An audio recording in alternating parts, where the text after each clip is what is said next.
Hi, it's me, Miredio, and I've come to a realization. Wuthering Waves background footage while relaxing is not very stimulating.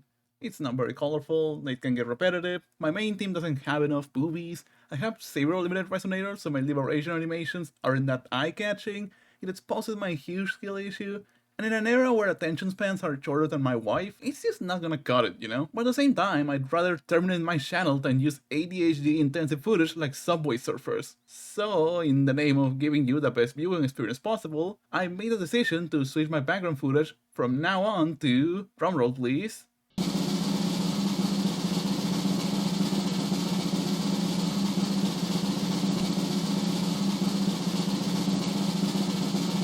bubble dogs.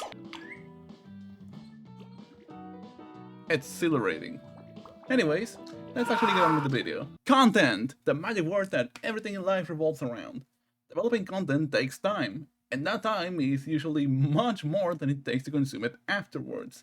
Technically, there's nothing obligating you to consume that content at a specific rate, assuming FOMO isn't involved. So even just an hour worth of content can be spread across an undetermined amount of days if you wanted to. But most people don't just deliberately choose to stretch their content as thin as possible every day to make it last longer.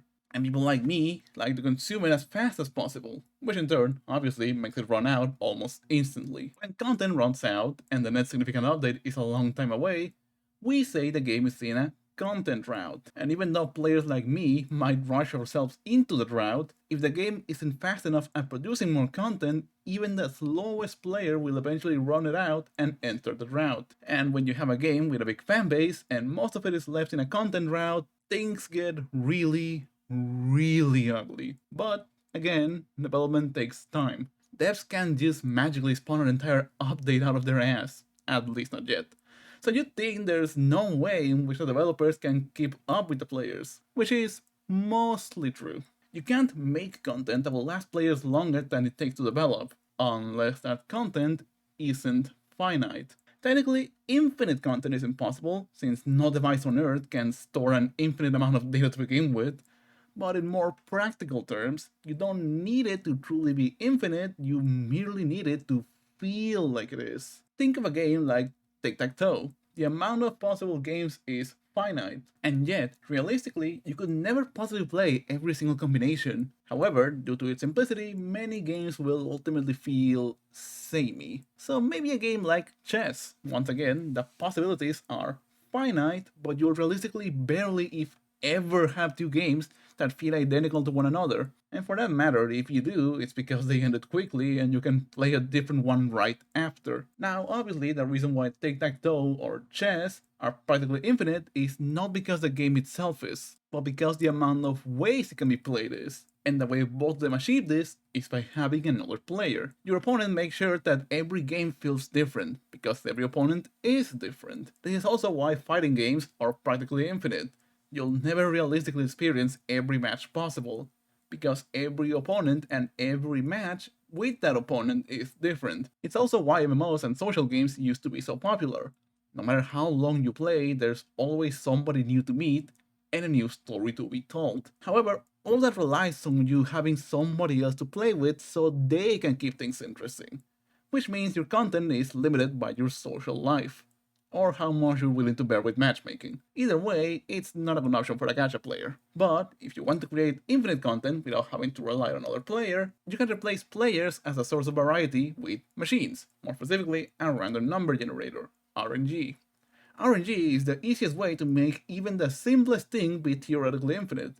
If I gave you a button and every time you pressed it, it changed color, and it could be any visible color, realistically, it'd take you longer to see every possible color than it took me to make the button. And by the time you're done, I can give you a new button that does something just as stupid. And it may sound like a weird example, but when you really think about it, that's what the gacha system is. Press a button and get a randomly generated result out of a predetermined pool. But instead of a random color, you get a random weapon or character. And even though the pool of options isn't that huge, no two poll sessions are ever truly identical. Sure, single polls might be, perhaps even an identical multi, but over the span of time, no two people will have identical poll records. And that is what makes watching people poll so exciting. It's random. You never know what'll happen. And even if you already saw someone do it, or you did it yourself, you don't know what will happen to the next person you watch. But from a more gameplay-oriented perspective, we need to go outside the realm of gacha once again. Think of games like Minecraft, a game produced by literally one dude that has content that far exceeds the amount of time it took to make. Because every time you make a new world, you get a completely different experience.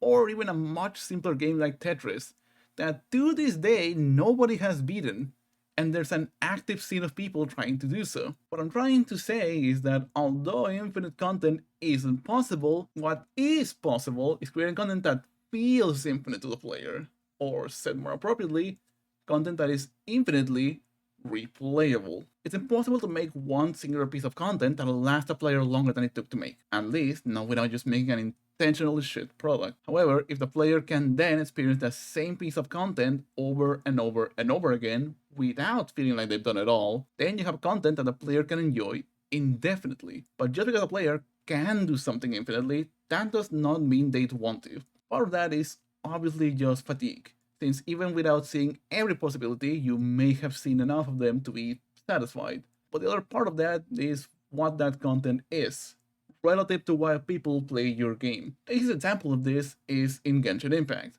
where yes, the card game is infinitely replayable content, at least I think it is, I don't know, I never played it, but it is completely unrelated to why people play Genshin Impact in the first place, being a straight up whole separate game genre. So even though there's something to do, it's not something you can expect players to want to do.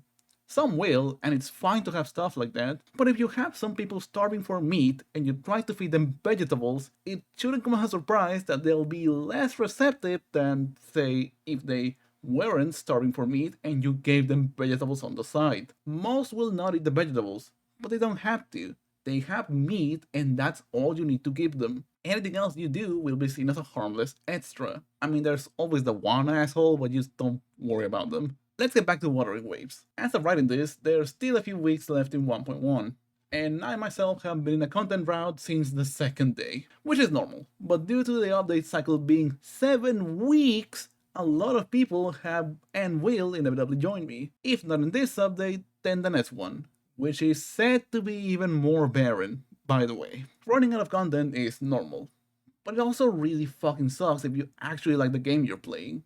Which if you sucked it dry, I sure hope you do. So if we wanted Wuwa to add an infinitely replayable mode as an option, not a mandatory piece of content, which is an important distinction, what would that have to look like? And is it even actually possible to do? Well, to know what it'll look like, we must define what makes the meat of Wuthering Waves. What do people like about Wuthering Waves? I personally think this game's main appeal is divided in 5 points. Characters, combat, exploration, power progression, and gambling. These are the pillars of what makes Wuthering Waves Wuthering Waves. Characters are already done and will keep coming out. Combat is just a matter of making use of what's already there, and gambling will be there so long as there's RNG. So if we wanted to make an infinitely replayable mode, we would need to focus on giving it the last 2 points, exploration and power progression. Let's put a pin on that for now. We also have to make sure whatever it is we're trying to make is feasible for developers to make. So obviously we can't just add Minecraft to Wuthering Waves by making the whole world a breakable sandbox, because that would be insane to develop and impossible to run on a phone. Which I guess is another point. It must be able to run on a mobile device. Can you believe people genuinely try to play this game on mobile? Actual lunatics, man. But in any case, my solution to both the feasibility and the possible performance issues is an easy one. Keep it simple and recycle assets. When I say simple, I mean make sure you add easily programmable stuff and avoid stuff that would require you to reprogram every character. Like if we added a weapon swap system, that would require every character to get animations for 4 more weapons. So we don't want stuff like that. But something like the combo system in the Illusive realm is realistically simple enough to be harmless to both developers and players. Now, when I say recycle assets, I mean it. The game already takes a certain amount of space on your device, and the more you add, the more that amount will grow, and put your device under more strain, especially mobile devices. So our best option is to make a mode where not only can we reuse already existing assets, such as, say, locations, enemies, and NPCs, but as the game keeps moving forward with updates, new assets can be effortlessly integrated into the mode, ensuring minimal development time has to be used updating it, and minimal strain is put on your device by playing it. And all of this sounds great, but it also sounds a bit too good to be true, right? There's no way you can make a game mode out of minimal code and recycle assets. Have it include exploration and power progression, and have it be infinitely replayable on top of it. And yet, I am here to tell you that such a game mode is not only possible, but it's an entire genre, and the developers themselves have already started beta testing it. Ladies and gentlemen, I present to you Rage Game. No, I'm kidding. Roguelikes. Roguelikes are the textbook definition of infinite replayability. You are given control over your starting conditions, such as difficulty and character, and there's a very finite amount of endings for you to reach. However, between you and those endings, there's challenges that threaten to end your run at any moment, and power-ups that will help you better handle said challenges, with the fun of it being that you have no idea what those challenges or those power-ups will be each time. Sometimes you'll start the game and immediately get one of the most broken power-ups, almost securing your early game safety, then other times you'll get absolute dog shit that might even handicap you. Sometimes you'll get easy fights that you can do with your eyes closed, then other times you might have a heart attack as the hardest boss in the game decides to end your run before it can get off the ground. Sometimes you'll have a run that seems unwinnable, only to find just the right power-up to salvage it, and then sometimes you'll have a god run be completely ruined because you made exactly one wrong choice too many. You never know exactly what will happen every time you press play, and even though one run might end in a catastrophic failure, the next one could just as well be won right at the start. Assuming you don't choke, anyways. With roguelikes being effectively gambling turned into a video game, it's no surprise that many gacha games have tried adding a roguelike game mode. Honkai Impact 3rd has the Elysian realm. Genshin Impact has had roguelike elements in the Abyss since day 1, undercooked as they may be. Honkai Star Rail has, whatever they call it there. ZZZ has Hollow Zero, and obviously Wuthering Waves has the depths of Illusive realm. Roguelike and gachas just naturally go well together. It's an easy way to fuel the pre-existing gambling addiction in a way that gives players something to do permanently. Well, at least it could. While it's true that the games I mentioned have some form of roguelike game mode, all of them are rather bland in execution. The Elysian realm is the oldest and by far the most developed of them all, even including its own full story that spans several arcs. It is a wonderful alternate game mode, and yet I do believe it falls flat in the face of its potential, because as fun as Elysian Realm is, it is, by design, not as replayable as it could be, because the random elements are handled in such a way that it feels more like a nuisance rather than the exciting part. After the character select screen, you'll be presented with an initial choice for a character-specific power-up, here called signets. These are not only insanely good, but often mandatory, and you'll want at least a few of them, specific ones too. The ones you are presented at the start, however, are predetermined. After that, for every stage you clear, you'll be presented with a choice for a generalized signet or sometimes another personal one. These are random, however, that's actually a bad thing, because due to the way the Elysian Realm works, every character has one or a few undisputable right ways of being built that depend on getting the right signets. So rather than looking forward to every opportunity, you look at them with dread because you don't care about what you get, only whether or not it's the right thing. And if you get unlucky enough with your drops, you won't be able to win at all, since every boss fight is on a timer and they are all massive DPS checks. They try to counteract this by giving you means of weighing the odds in your favor, which does make runs more consistent, but also more samey, which makes the whole game mode less replayable. The Elysian Realm is a great game mode and a brilliant idea, but the execution prevents it from becoming what we're looking for, infinitely replayable. I mean, you can still play it infinitely if you want, but from experience, the monotony sets in quickly. Similar problems plague all the other modes I mentioned. There's always only one or a few correct ways to build your character, which in turn makes the RNG into more of a nuisance. And it makes repeated playthroughs extremely samey to one another, because you're supposed to make them samey. It's not a bad thing to have a game mode like that, but we can do better. Illusive Realm in Wuthering Waves suffers from the exact same issues, but it is also much less developed, so said issues can be felt a lot more. And yet, I'd like to give it props for being surprisingly good for what it is. By virtue of fulfilling the roguelike criteria, it already delivers on a lot of what it needs. Remember the original list of points of why people enjoy Wuthering Waves? Well, the characters are obviously covered, since every new character gets immediately added to the Illusive realm and they all play differently.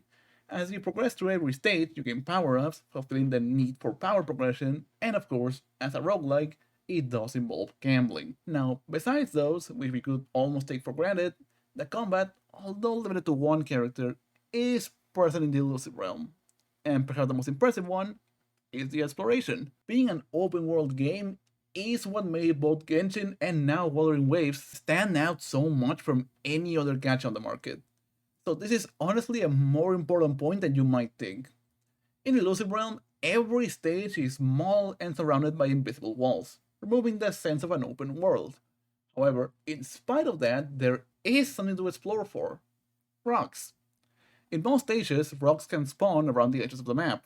When broken, these have a chance to give the player currency, or even spawn a cat, granting you a power up. This is a really small detail, but it really does a lot to make each run feel more enjoyable, because it gives the player a reason to look around the map, explore, and occasionally find really good rewards. So surprisingly, the Illusive Realm does meet all the points that I declared to be vital for the game mode's enjoyment, and I genuinely commend Kuro for achieving that. However, just because all the elements are present, that doesn't mean they're all done as well as they could be. And that's the key takeaway here. The Illusive Realm is the right idea for an infinitely replayable mode, but it is, as of yet, insufficient. Characters are present, but many of them are not meant to be used by themselves, and so they feel off when the realm forces you to do so. This also affects combat, logically. Exploration is kept to a bare minimum due to the size of the stages.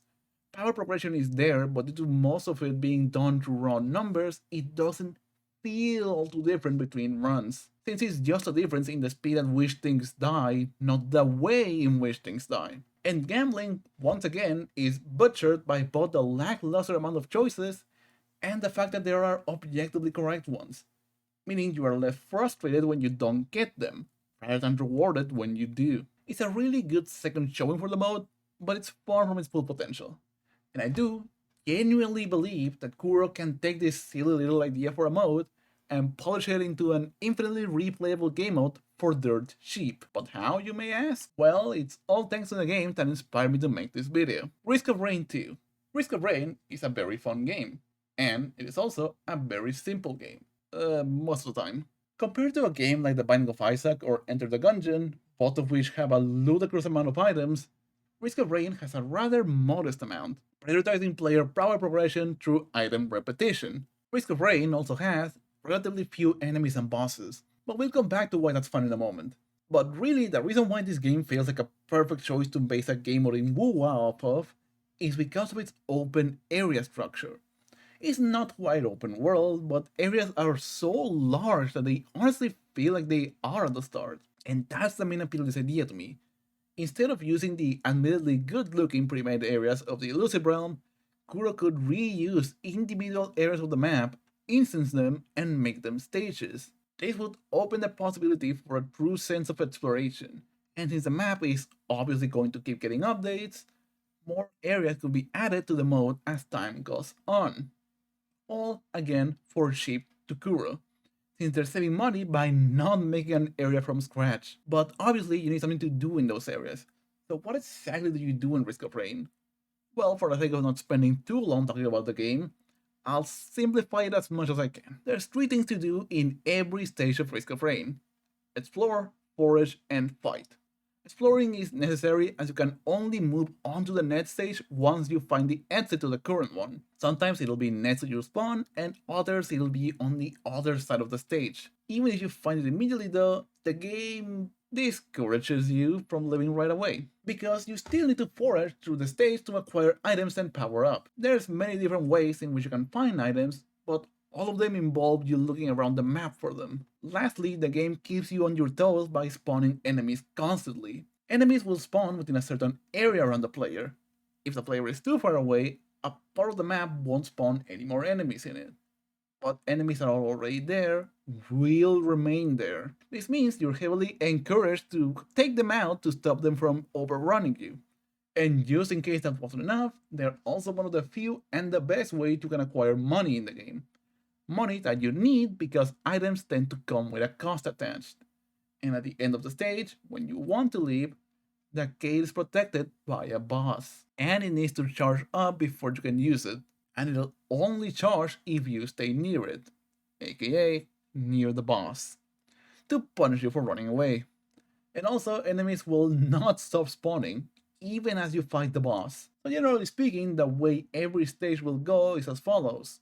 Spawn in, start looking around, find stuff on the ground and in the distance, fight enemies to keep them in check, get enough money to open item crates, power up, find a way out, continue to farm enemies and power. Once you think you're ready, head for the exit, fight the boss and every enemy on the stage at the same time. Assuming you beat the boss, you must still wait for the gates to charge and fight off enemies until then. Once it has charged, enemies will finally stop spawning, and you're now free to explore the stage for any loot you might have missed. This is not, however, always a good idea. Not only does said loot probably cost money, which you can't get more of now that enemies aren't spawning, but the game has a difficulty scaling system based on time, and it never stops counting. So although you might get more power by exploring the stage further, you are doing so at the cost of wasting time, which in turn means the following stages will get harder by the time you get there. And if you think higher difficulty means just higher health pools, oh, you'll wish it were that simple. All of this creates a very simple yet highly engaging gameplay loop. There's never truly a moment to rest, yet there isn't really a dull moment either. You're constantly making decisions, yet only in the worst of cases do you find yourself overwhelmed. Failure is unimportant, as you can simply try again right after. And success, while sweet, is not the end of the game. Again, there are endings, but it's really not about reaching them. It's about pressing the start button, fucking around, finding out, and fucking around again. Winning exists to give you a goal, but really, the point is to have fun. Sometimes fun is spending hours on a run until you're so powerful that the game basically cannot pose a challenge anymore. And sometimes fun is grabbing an item that cuts your health in half on the first stage and wondering how far you can go with it. Generally, the answer will be not very. So how could Wuthering Waves, a whole game in itself, introduce a game mode that's basically another whole game in itself? Well, it's not as difficult as you might think, depending on how close you want it. Replicating the game one-to-one will be absolutely ridiculous and a massive effort, not to mention it might not work for mobile devices. Instead, my proposal is to use already existing in-game assets along with some cheaply made new ones to imitate a light version of the gameplay loop of Risk of Rain, with a hint of Wuwa's own design. So, bear with me here. You start by choosing your character and modifiers. Since some characters such as Taochi aren't intended to be used on their own, similar to the current Illusive realm, they'll start with a unique modifier that allows them to function without a team. They will not, however, get any further unique modifiers throughout the run. As I said, they can make runs samey or feel like you should try to get them in every run.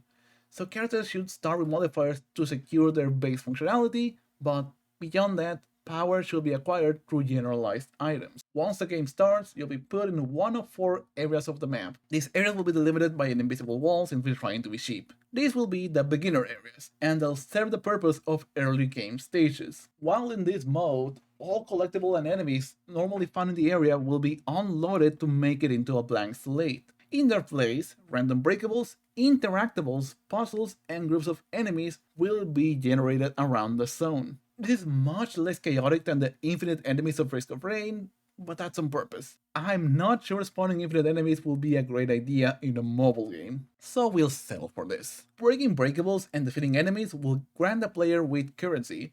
Said currency can then be used with interactables. Interactables can be handled in many ways, but for now we'll stick to Risk of Rain's choosing booth, where you're offered 3 power-ups but can only take 1, chest, which will grant you a power-up in exchange for a set amount of money, and the gambling stone, where you can spend money for a chance to get an item, and the price increases with every use. It's important to mention that both money earned per kill and interactable price must scale up as the game progresses, as to devalue but not eliminate any money the player saved up from previous floors. Puzzles can be simple, that's not an issue. What matters is that finding and doing them takes time. Time that is valuable because we're also keeping the difficulty timer. So spending too long solving a puzzle could spell trouble, but the reward from it should be comparable to that of a chest, but without using money. Both puzzles and chests should have rarities, with harder but still random puzzles giving better chances at better items. It's still a gambling game, remember? Items should range in rarity from common to legendary, and should be transformative in equal amount to their rarity. So, for example, maybe a common item is the heavyweight, which will increase your damage but slow your attack speed, or the wolf tooth, which will increase your crit rate if you're low on HP. Those sort of small but stacking effects that you can give to the player over and over. Just to be clear, not every effect should be purely positive, and not every effect should be unconditional. The Delicate Watch is one of the most stressful yet rewarding items in Risk of Rain. It's a remarkable and stackable stat increase, but if your HP falls under a certain threshold a single time, all of them will break and become useless. However, what really makes Run special is the rare stuff, the wacky shit. Stuff like a chance to freeze enemies on contact, or having your attacks explode and deal recoil damage to you too, or cutting your HP in half but having all of your cooldowns as well. Items that do not benefit every character equally, but are so wacky that you'd probably try them for shits and giggles anyways. And then there's the legendary stuff. The things that you might see once in 50 runs, but man, you're happy to see it. Stuff like Bottle Retroact Downpour, which is a one-use consumable that lets you reset the stage and the difficulty timer to where it was at the start of it. Or Scar's phone number, which lets you call upon his boss form to rain hell on your enemies. Or you're beating hard on a stick, which makes you invulnerable but you get a companion following you, and it has your health instead of you, and can't dodge. I never said they had to be all good things, and it's better that they aren't, because there's one more layer of randomness that I haven't mentioned yet. Occasionally, you can enter a stage and be randomly inflicted with a curse. These curses can range from mildly inconvenient to making the stage a living hell. But the one I'd like to mention real quick is the Curse of Blindness, which makes it so every item in the level shows up as a question mark, so you never know what you're getting. And that's why having bad items in the pool is so important, because it's funny. Lastly, of course, somewhere in the play area, a structure must form. You can reuse the model of a resonance nexus for it. This structure is how you end the stage. Activating it will start a countdown and summon a boss. The bosses in the early game can just be one of the big guys, like the level 120 bear, but obviously without the huge damage boost. And as you progress through the stages, they can become actual bosses, then weekly bosses, then enraged bosses. You get the idea. The countdown is not a time limit for you to beat the boss. The difficulty scaling already acts as a time restraint on the player, so you don't need another. Instead, it's a bonus reward timer. If you beat the boss but the timer isn't over, you can get greater chances at better loot. If you don't, you still get loot though. This loot can be any rarity above common, and if you get lucky enough, you might just drop the boss's unique drop, be it Scar's phone number like I mentioned before, or even the boss itself as an echo. Because see, I haven't really mentioned the ecosystem at all. But while your character and weapon are important to keep, since they're things Kuro sells to you, your echoes can go. And by doing so, echo drops become valuable inside of this game mode, every run. Not because you can get set effects, since that'll be boring and a chore, but because of the active effect, similar to how echoes in the Illusive realm already work. Echoes are basically part of your kit, and which ones you get depends on your luck. I could build more upon this, but let's keep it at that for now. With the boss defeated, you can continue exploring or leave the stage, using up time either way. As you progress through the stages and they get more difficult, you leave the early game areas and join the middle game areas, such as Northfall Barrens and Mount Firmament. And then, if you make it past those, well, as the game gets more areas, like I said, you can keep adding them to the progression of the game mode, be it as new late game stages or new early game stages. And the run would end when you either die or happen to reach an ending. Since right now we've not much to work with, let's say that when you reach Mount Firmament, you get a choice to end your run or start a new game plus, which will send you back to the early game, but with your current build and difficulty still active. This gives every run a winnable ending, but also an option to go on forever if you so wish and can pull it off. And with this, we've crafted the base for a truly infinitely replayable experience. And I did say craft. While I'd love to keep you here and tell you a million more crazy ideas that can be added to this hypothetical game mode, such as co-op or daily challenges or hidden shops, that's going further than I need to or reasonably would want to right now. The point of this video isn't to theorycraft a game mode so extensive that it's basically another game in and of itself, but to showcase the idea of an infinitely replayable mode as a way to keep player interest through periods of content drought. And to be clear, it's not meant to be a mandatory game mode. It can have some rewards, sure, but it should never feel like you have to partake in it. It's meant to be for fun, not for a chore. Something to do if you want to play Wuthering Waves, but there's nothing else to do. Which is why it's so important to me to keep the essence of Wuthering Waves in the game mode as much as possible. I even thought about doing a full party per run, but that might be complicated with an item system. But maybe not. And while the Illusive realm shares similarities with my idea, it fails both at feeling infinite and at not feeling mandatory, with the only difficulty in it being everything is a damage sponge. And you have a timer, which means you better have the right build or else you lose. I'm gonna be honest, it kinda blows.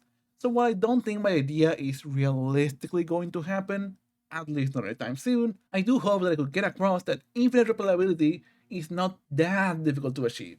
So we can and maybe should hope for either a better game mode or for a future Illusive Realm update that gets it closer to that goal. It doesn't have to be the exact way I just described, and maybe my way is less feasible than I think, because that mode was. But if we've got to settle, I just hope that it's not just another Elysian realm, because that mode was never infinitely replayable. It was a story-driven mode, and that's the only reason people, myself included, liked it. And while Wuwa might be able to get away with it too, that requires a set of skills that I do not believe they have. Also, it focuses around mainly hot women. I know Scar has a fandom, but he's not gonna cut it. So whoever this girl is better get her own model, and it better have huge honkers. Overexposed feet, that works too.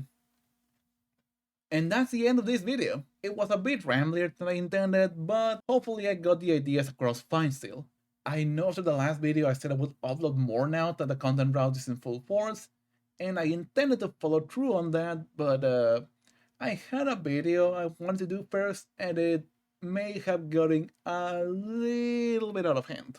So that was taking a while, and then ZZZ came out, and once again I said, I'm not playing that shit. But then, to my surprise, that felt like a common sentiment across the community, so I decided it would be funny to take on the challenge of playing the way the developers expect you to, and then make a YouTube short series about it as a form of challenge log. I don't want to spoil anything, so I'll just leave the playlist to all shorts down below. It's been 9 days, which isn't a lot, but that's because I stopped for a bit. Not because of any reason other than I'm allergic to commitment, so I haven't really done one every day. But I don't have any plans of stopping anytime soon. So make sure to check it out if you want to see how the developers wanted you to experience ZZZ. You might be surprised what you find. In any case, now that I've understood that the video I wanted to make is likely to come out past 1.2, I put it on the back burner, and I'll try to make stuff that I can actually finish within my lifetime. So if you're interested in seeing what other nonsense can come out of my head, make sure to like and subscribe so you don't miss the next one. I mean, you made it this far, clearly something got your interest, but if you didn't like the video, make sure to comment down below how I can improve. I strive to do better, and that's only possible if I know what's wrong, so I make sure to read every comment, even at my own expense. With the formalities out of the way, I'll see you guys on the next one. Until then, take it away. Sadie. Sadie. Do you not see me? Huh? Please tell me you're trolling me. Could you run to the door that is to your left? Hi. I have been here the entire time. You've made this so hard I'm going to straight up tell you the reason. I am literally just going to make fun of you for your height.